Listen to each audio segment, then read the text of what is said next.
श्रीमद्वाल्मीकि रामायण अयोध्या कांड अध्याय 64। राजा दशरथ का अपने द्वारा मुनि कुमार के वध से दुखी हुए उनके माता पिता के विलाप और उनके दिए हुए शाप का प्रसंग सुनाकर अपने प्राणों को त्याग देना। उन महिर्ष के अनुचित वध का स्मरण करके धर्मात्मा रघुकुल नरेश ने अपने पुत्र के लिए विलाप करते हुए ही रानी कौसल्या से इस प्रकार कहा। देवी, अनजान में यह महान पाप कर डालने के कारण मेरी सारी इंद्रियां व्याकुल हो रही थीं। मैं अकेला ही बुद्धि लगाकर सोचने लगा, अब किस उपाय से मेरा कल्याण हो। तदनंतर उस घड़े को उठाकर मैंने सरयू के उत्तम जल से भरा और उसे लेकर मुनि कुमार के बताए हुए मार्ग से उनके आश्रम पर गया। वहां पहुंचकर मैंने उनके दुबले, अंधे और बूढ़े माता पिता को देखा, जिनका दूसरा कोई सहायक नहीं था। उनकी अवस्था पंख कटे हुए दो पक्षियों के समान थी। वे अपने पुत्र की ही चर्चा करते हुए उसके आने की आशा लगाए बैठे थे। उस चर्चा के कारण उन्हें कुछ परिश्रम या थकावट का अनुभव नहीं होता था। यद्यपि मेरे कारण उनकी वह आशा धूल में मिल चुकी थी, तो भी वे उसी के आश्रय बैठे थे। अब वे दोनों सर्वथा अनाथ से हो गए थे। मेरा हृदय पहले से ही शोक के कारण घबराया हुआ था। भय से मेरा होश ठिकाने नहीं था। मुनि के आश्रम पर पहुंचकर मेरा वो शोक और भी अधिक हो गया। मेरे पैरों की आहट सुनकर वे मुनि इस प्रकार बोले, बेटा, देर क्यों लगा रहे हो? शीघ्र पानी ले आओ। तात, जिस कारण से तुमने बड़ी देर तक जल में क्रीड़ा की है, उसी कारण को लेकर तुम्हारी यह माता तुम्हारे लिए उत्कंठित हो गई है।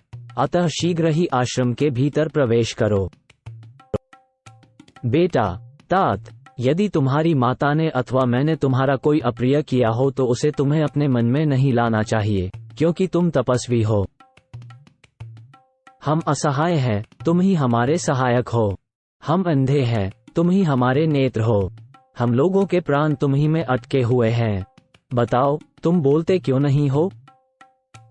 मुनि को देखते ही मेरे मन में भय सा समा गया। मेरी जबान लड़खड़ाने लगी। कितने अक्षरों का उच्चारण नहीं हो पाता था। इस प्रकार अस्पष्ट वाणी में मैंने बोलने का प्रयास किया। मानसिक भय को बाहरी चेष्टाओं से दबाकर मैंने कुछ कहने की क्षमता प्राप्त की और मुनि पर पुत्र की मृत्यु से जो संकट आ पड़ा था, वो उन पर प्रकट करते हुए कहा। महात्मन, मैं आपका पुत्र नहीं, दशरथ नाम का एक क्षत्रिय हूँ। मैंने अपने कर्मवश यह ऐसा दुख पाया है, जिसकी सत्पुरुषों ने सदा निंदा की है। भगवान, मैं धनुष बाण लेकर सरयू के तट पर आया था। मेरे आने का उद्देश्य ये था कि कोई जंगली हिंसक पशु अथवा हाथी घाट पर पानी पीने के लिए आवे तो मैं उसे मारूं। थोड़ी देर बाद मुझे जल में घड़ा भरने का शब्द सुनाई पड़ा। मैंने समझा कोई हाथी आकर पानी पी रहा है, इसलिए उस पर बाण चला दिया। फिर सरयू के तट पर जाकर देखा कि मेरा बाण एक तपस्वी की छाती में लगा है और वे मृतप्राय होकर धरती पर पड़े हैं। उस बाण से उन्हें बड़ी पीड़ा हो रही थी, अतः उस समय उन्हीं के कहने से मैंने सहसा वह बाण उनके मर्म स्थान से निकाल दिया। बाण निकलने के साथ ही वे तत्काल स्वर्ग से धार गए। मरते समय उन्होंने आप दोनों पूजनीय अंधे पिता माता के लिए बड़ा शोक और विलाप किया था। इस प्रकार अनजान में मेरे हाथ से आपके पुत्र का वध हो गया है। ऐसी अवस्था में मेरे प्रति जो शाप या अनुग्रह शेष हो, उसे देने के लिए आप महर्षि मुझ पर प्रसन्न हो। मैंने अपने मुंह से अपना पाप प्रकट कर दिया था, इसलिए मेरी क्रूरता से भरी हुई वह बात सुनकर भी वे पूज्यपाद महर्षि मुझे कठोर दंड, भस्म हो जाने का शाप नहीं दे सके। उनके मुख पर आंसुओं की धारा बह चली और वे शोक से मूर्छित होकर दीर्घ श्वास लेने लगे। मैं हाथ जोड़े उनके सामने खड़ा था। उस समय उन महातेजस्वी मुनि ने मुझसे कहा, राजन, यदि यह अपना पाप कर्म तुम स्वयं यहाँ आकर न बताते तो शीघ्र ही तुम्हारे मस्तक के सैकड़ों हजारों टुकड़े हो जाते। नरेश्वर, यदि क्षत्रिय जानबूझकर विशेषत किसी वानप्रस्थी का वध कर डाले तो वह वज्रधारी इंद्र ही क्यों न हो, वह उसे अपने स्थान से भ्रष्ट कर देता है।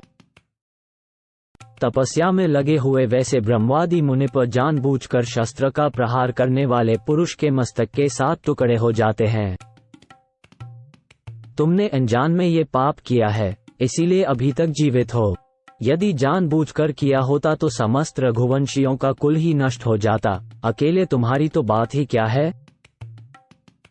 उन्होंने मुझसे ये भी कहा, नरेश्वर, तुम हम दोनों को उस स्थान पर ले चलो जहां हमारा पुत्र मरा पड़ा है। इस समय हम उसे देखना चाहते हैं, ये हमारे लिए उसका अंतिम दर्शन होगा।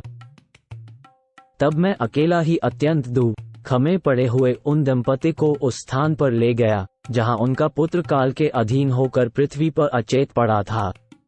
उसके सारे अंग खून से लथपथ हो रहे थे, मृगचर्म और वस्त्र बिखरे पड़े थे। मैंने पत्नी सहित मुनि को उनके पुत्र के शरीर का स्पर्श कराया। वे दोनों तपस्वी अपने उस पुत्र का स्पर्श करके उसके अत्यंत निकट जाकर उसके शरीर पर गिर पड़े। फिर पिता ने पुत्र को संबोधित करके उससे कहा, बेटा, आज तुम मुझे न तो प्रणाम करते हो और न मुझसे बोलते ही हो। तुम धरती पर क्यों सो रहे हो? क्या तुम हमसे रूठ गए हो? बेटा, यदि मैं तुम्हारा प्रिय नहीं हूं तो तुम अपनी इस धर्मात्मा माता की ओर तो देखो। तुम इसके हृदय से क्यों नहीं लग जाते हो? वत्स, कुछ तो बोलो। अब पिछली रात में मधुर स्वर से शास्त्र या पुराण आदि अन्य किसी ग्रंथ का विशेष रूप से स्वाध्याय करते हुए किसके मुंह से मैं मनोरम शास्त्र चर्चा सुनूंगा? अब कौन स्नान, संध्योपासना तथा अग्निहोत्र करके मेरे पास बैठकर पुत्र शोक के भय से पीड़ित हुए मुझ बूढ़े को सांत्वना देता हुआ मेरी सेवा करेगा? अब कौन ऐसा है जो कंद, मूल और फल लाकर मुझ अकर्मण्य, अन्न संग्रह से रहित और अनाथ को प्रिय अतिथि की भांति भोजन कराएगा? बेटा, तुम्हारी यह तपस्विनी माता अंधी, बूढ़ी, दीन तथा पुत्र के लिए उत्कंठित रहने वाली है। मैं स्वयं अंधा होकर इसका भरण पोषण कैसे करूंगा? पुत्र, ठहरो, आज यमराज के घर न जाओ, कल मेरे और अपनी माता के साथ चलना। हम दोनों शोक से आर्त, अनाथ और दीन हैं। तुम्हारे न रहने पर हम शीघ्र ही यमलोक की राह लेंगे। तदनंतर सूर्यपुत्र यमराज का दर्शन करके मैं उनसे यह बात कहूंगा, धर्मराज मेरे अपराध को क्षमा करें और मेरे पुत्र को छोड़ दें, जिससे यह अपने माता पिता का भरण पोषण कर सके। ये धर्मात्मा हैं, महायशस्वी लोकपाल हैं। मुझ जैसे अनाथ को वो एक बार अभय दान दे सकते हैं। बेटा, तुम निष्पाप हो, किंतु एक पाप कर्मा क्षत्रिय ने तुम्हारा वध किया है। इस कारण मेरे सत्य के प्रभाव से तुम शीघ्र ही उन लोकों में जाओ जो अस्त्रयोधी शूरवीरों को प्राप्त होते हैं। बेटा, युद्ध में पीठ न दिखाने वाले शूरवीर सम्मुख युद्ध में मारे जाने पर जिस गति को प्राप्त होते हैं, उसी उत्तम गति को तुम भी जाओ। वत्स, राजा सगर, शैब्य, दिलीप, जन्मेजय, नहुष और धुंधुमार जिस गति को प्राप्त हुए हैं, वही तुम्हें भी मिले। स्वाध्याय और तपस्या से समस्त प्राणियों के आश्रयभूत जिस परब्रह्म की प्राप्ति होती है, वही तुम्हें भी प्राप्त हो। वत्स, भूमिदाता, अग्निहोत्री, एक पत्नीव्रती, 1000 गौओं का दान करने वाले, गुरु की सेवा करने वाले तथा महाप्रस्थान आदि के द्वारा देह त्याग करने वाले पुरुषों को जो गति मिलती है, वही तुम्हें भी प्राप्त हो। हम जैसे तपस्वियों के इस कुल में पैदा हुआ कोई पुरुष बुरी गति को नहीं प्राप्त हो सकता। बुरी गति तो उसकी होगी जिसने मेरे बांधव रूप तुम्हें अकारण मारा है। इस प्रकार वे दीन भाव से बारंबार विलाप करने लगे। तत्पश्चात अपनी पत्नी के साथ वे पुत्र को जलांजलि देने के कार्य में प्रवृत्त हुए। इसी समय वह धर्मज्ञ मुनि कुमार अपने पुण्य कर्मों के प्रभाव से दिव्य रूप धारण करके शीघ्र ही इंद्र के साथ स्वर्ग को जाने लगा। इंद्र सहित उस तपस्वी ने अपने दोनों बूढ़े पिता माता को एक मुहूर्त तक आश्वासन देते हुए उनसे बातचीत की। फिर वह अपने पिता से बोला, मैं आप दोनों की सेवा से महान स्थान को प्राप्त हुआ हूँ। अब आप लोग भी शीघ्र ही मेरे पास आ जाइएगा। ये कहकर वो जितेंद्रिय मुनि कुमार उस सुंदर आकार वाले दिव्य विमान से शीघ्र ही देवलोक को चला गया। तदनंतर पत्नी सहित उन महातेजस्वी तपस्वी मुनि ने तुरंत ही पुत्र को जलांजलि देकर हाथ जोड़े खड़े हुए मुझसे कहा, राजन, तुम आज ही मुझे भी मार डालो, अब मरने में मुझे कष्ट नहीं होगा। मेरे एक ही बेटा था जिसे तुमने अपने बाण का निशाना बनाकर मुझे पुत्रहीन कर दिया। तुमने अज्ञानवश जो मेरे बालक की हत्या की है, उसके कारण मैं तुम्हें भी अत्यंत भयंकर एवं भली भांति दुख देने वाला शाप दूंगा। राजन, इस समय पुत्र के वियोग से मुझे जैसा कष्ट हो रहा है, ऐसा ही तुम्हें भी होगा। तुम भी पुत्रशोक से ही काल के गाल में जाओगे। नरेश्वर, क्षत्रिय होकर अनजान में तुमने वैश्य जातीय मुनि का वध किया है, इसलिए शीघ्र ही तुम्हें ब्रह्महत्या का पाप तो नहीं लगेगा, तथापि जल्दी ही तुम्हें भी ऐसी ही भयानक और प्राण लेने वाली अवस्था प्राप्त होगी। ठीक उसी तरह जैसे दक्षिणा देने वाले दाता को उसके अनुरूप फल प्राप्त होता है। इस प्रकार मुझे शाप देकर वे बहुत देर तक करुणाजनक विलाप करते रहे। फिर वे दोनों पति पत्नी अपने शरीरों को जलती हुई चिता में डालकर स्वर्ग को चले गए। देवी, इस प्रकार बाल स्वभाव के कारण मैंने पहले शब्दवेदी बाण मारकर और फिर उस मुनि के शरीर से बाण को खींचकर जो उनका वधरूपी पाप किया था, वह आज इस पुत्र वियोग की चिंता में पड़े हुए मुझे स्वयं ही स्मरण हो आया है। देवी, अपथ्य वस्तुओं के साथ अन्न रस ग्रहण कर लेने पर जैसे शरीर में रोग पैदा हो जाता है, उसी प्रकार यह उस पाप कर्म का फल उपस्थित हुआ है।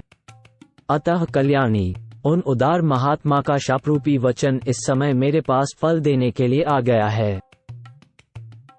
ऐसा कहकर वे भूपाल मृत्यु के भय से त्रस्त हो अपनी पत्नी से रोते हुए बोले, कौसल्ये, अब मैं पुत्रशोक से अपने प्राणों का त्याग करूंगा। इस समय मैं तुम्हें अपनी आंखों से देख नहीं पाता हूँ, तुम मेरा स्पर्श करो। जो मनुष्य यमलोक में जाने वाले मरणासन होते हैं, वे अपने बांधवजनों को नहीं देख पाते हैं। यदि श्रीराम आकर एक बार मेरा स्पर्श करें अथवा ये धन वैभव और युवराज पद स्वीकार कर लें तो मेरा विश्वास है कि मैं जी सकता हूँ। देवी, मैंने श्रीराम के साथ जो बर्ताव किया है वह मेरे योग्य नहीं था, परंतु श्रीराम ने मेरे साथ जो व्यवहार किया है वह सर्वथा उन्हीं के योग्य है। कौन बुद्धिमान पुरुष इस भूतल पर अपने दुराचारी पुत्र का भी परित्याग कर सकता है? एक मैं हूँ जिसने अपने धर्मात्मा पुत्र को त्याग दिया, तथा कौन ऐसा पुत्र है जिसे घर से निकाल दिया जाए और वह पिता को कोसे तक नहीं?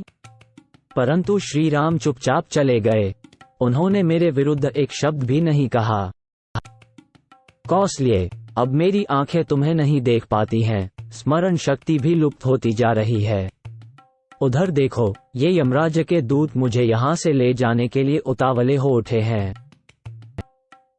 इससे बढ़कर दुख मेरे लिए और क्या हो सकता है कि मैं प्राणात के समय सत्य पराक्रमी धर्मज्ञ राम का दर्शन नहीं पा रहा हूँ, जिनकी समता करने वाला संसार में दूसरा कोई नहीं है। उन प्रिय पुत्र श्रीराम के न देखने का शोक मेरे प्राणों को उसी तरह सुखाए डालता है जैसे धूप थोड़े से जल को शीघ्र सुखा देती है।